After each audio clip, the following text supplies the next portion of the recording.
대한민국 자동차 산업이 지금처럼 어려웠던 적이 없다는 진단이 나왔습니다. 한국자동차공학회가 이 같은 어려움을 극복하기 위해 대한민국 자동차 산업에 나아가야 할 방향을 제시했습니다. 정세미 기자가 그 현장에 다녀왔습니다. 네, 서울 중구 페럼타워에 나와 있습니다. 한국자동차공학회는 19일 2030 자동차 동력에 가는 길을 주제로 정책 개발 로드맵을 발표했습니다. 이날 로드맵 발표를 맡은 민경덕 위원장은 먼저 최근의 자동차 산업을 최대의 위기라고 진단했습니다. 4차 산업과 배출가스 규제, 시장 다변화 등으로 불확실성이 커지고 있기 때문인데요. 이러한 상황에서 수소와 전기, 내연기관 등 각 동력의 균형 잡힌 로드맵으로 국내 자동차 산업의 글로벌 경쟁력을 높인다는 계획입니다.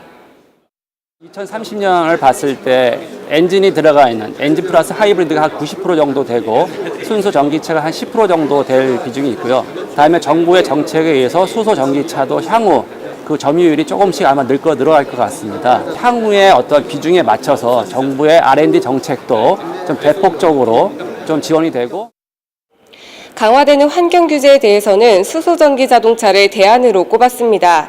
특히 국내 수소 산업은 미래 성장 가능성이 매우 높기 때문에 완성차와 부품 회사를 연결하는 긴밀한 네트워크가 필요하다고 진단했는데요. 이를 위해 고압 저장 용기 생산 등의 원천 기술 개발과 인프라 확대 등 체계적인 지원이 필요하다고 조언하기도 했습니다. 글로벌 시장에서 자율주행차와의 융합 연구를 통한 전기자동차의 경쟁력 확보가 필요하다고 강조하기도 했습니다. 선두에 있는 업체는 도요타하고 현대자동차, 다음에 아마 혼다 정도가인 것 같습니다. 현대자동차도 아마 전 세계적으로 처음으로 수소차를 양산을 했습니다. 2013년에 인프라라든지 다음에 가격을 낮추는 정책이 좀 지원되면은 충분히 경쟁력이 있다고 볼 수 있습니다. 한편 자동차 산업이 과도기인 만큼 여전히 내연기관 시장도 중요하다는 의견이 나왔습니다. 기존 내연기관을 구성하는 부품수와 공급업체가 다른 동력원에 비해 압도적으로 많기 때문에 고용 창출과 제조업 전반에 미치는 파급 효과가 크다는 건데요.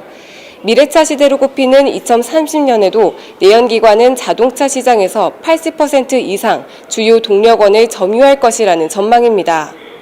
하지만 환경 문제 등의 한계가 있기 때문에 내연기관 역시 새로운 기술을 통한 혁신 필요성도 강조됐습니다. 자동차 부품은 한 2만 가지의 그 부품들이 묶여서 되는 하나의 그 완성체이기 때문에 자동차 산업, 현대자동차 완성차 업체뿐만 아니라 다음에 부품 업체들도 굉장히 많이 존재합니다. 전기 자동차 같은 경우는 부품 수가 반으로 줄기 때문에 국내 고용 효과도 좀 많이 축소될 수 있다. 제일 큰 중요한 과제는 어떻게 배출물을 향후 줄일 것인가.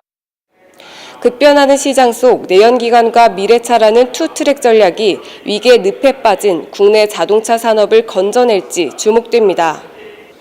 서울 중구 페럼타워에서 팍스경제TV 정세미입니다.